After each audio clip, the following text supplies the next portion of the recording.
जय माँ। सामाजिक समरसता माँ नर्मदा परिक्रमा 47वां दिन। कल हम नीलकंठ राम मंदिर में रात को रुके थे और वहाँ की जो व्यवस्था थी वो रितेश सोनी जी ने की थी। और माँ की लीला देखिए कि भगवती का जीपीएस चलता कैसे है। ये प्रफुल्ल और पप्पू को मिले थे कुबेर भंडारी गुजरात में, वहाँ इनकी चर्चा भी हुई लेकिन नंबर का आदान प्रदान नहीं हुआ।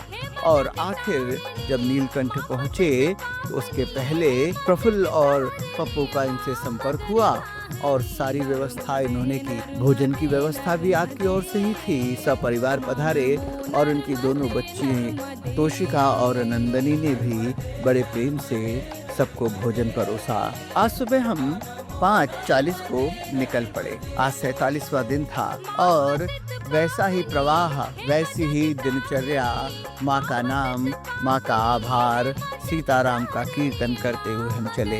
एक छोटा रास्ता था खेत का, लेकिन जब वहाँ पहुँचे रात के अंधेरे में तो पानी भरा हुआ था। आगे का रास्ता कैसा होने वाला था कुछ पता नहीं।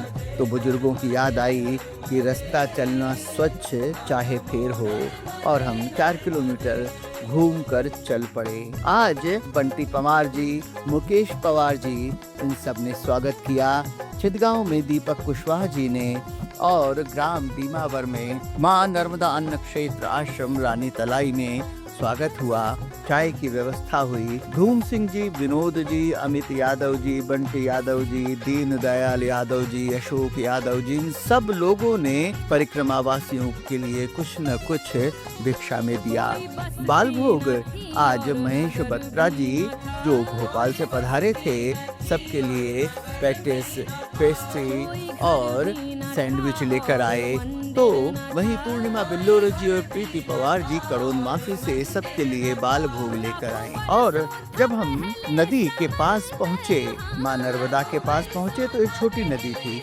उसको क्रॉस करके जब हम आगे बढ़े तो वहाँ एक छोटी सी दुकान थी। वो दुकान थी गौरी शंकर केवट जी की, जो एम्स में भी भर्ती होकर आए थे और रैन बसेरा करुणाधाम आश्रम में ही रहे थे। उन्होंने अपना अनुभव साझा किया।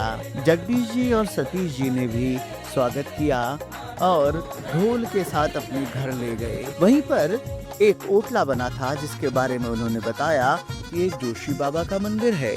बड़ी अद्भुत कथा है। करीब 250-300 साल पुरानी बात। जंगल में जो पडिहार हैं, वहाँ के पुजारी हैं, उनके पूर्वज गए। एक रोता हुआ बच्चा मिला। आसपास कोई नहीं, उठा कर लाए।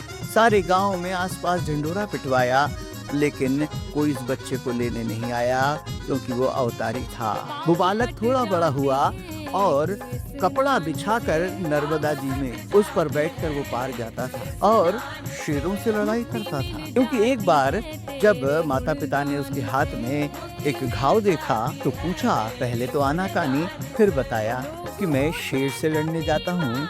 आज उसने पंजा मारा। थोड़े ही दिन बाद उस बालक ने कहा, मैं समाधि लूंगा। गड्ढा खुदवाया गया, बालक उसमें बैठा, कहा मिट्टी पूर दो और इसमें जब तक दूध की अनवरत धारा डालना जब तक चींटियां ऊपर ना आ जाएं। और ऐसा ही हुआ। चींटियां ऊपर आई 7 दिन बाद। 7 दिन तक अनवरत दूध की धारा गिरती रही। उन बालक ने कहा कि मैं जोशी बाबा के नाम से जाना जाऊंगा और जो यहाँ 5 मंगलवार आएगा पैरालिसिस वाला, वो अवश्य ठीक होगा। तो आज भी वहाँ मंगलवार के दिन पैरालिसिस वाले जाते हैं और ठीक होकर आते हैं। आज पहला पौधारोपण जगदीश जी कीर के निवास पर हुआ। अशोक का पेड़ लगाया। ग्राम मट्ठा गांव में रोहित कीर जी ने पानी की और बिस्किट की व्यवस्था की। दूसरा पौधारोपण रेवा सेवा सदन में हुआ जहां कदम का पौधा लगाया। दिन का भोजन जगदीश जी और सतीश जी की ओर से हुआ था जो हमने रेवा सेवा सदन में ही किया। आज रात्रि विश्राम मंगल भवन ग्राम पंचायत आवली घाट में हुआ, जिसके लिए सचिन पुरी जी, गोस्वामी जी और सरपंच श्री किशोर जी को साधुवाद है। जय माँ।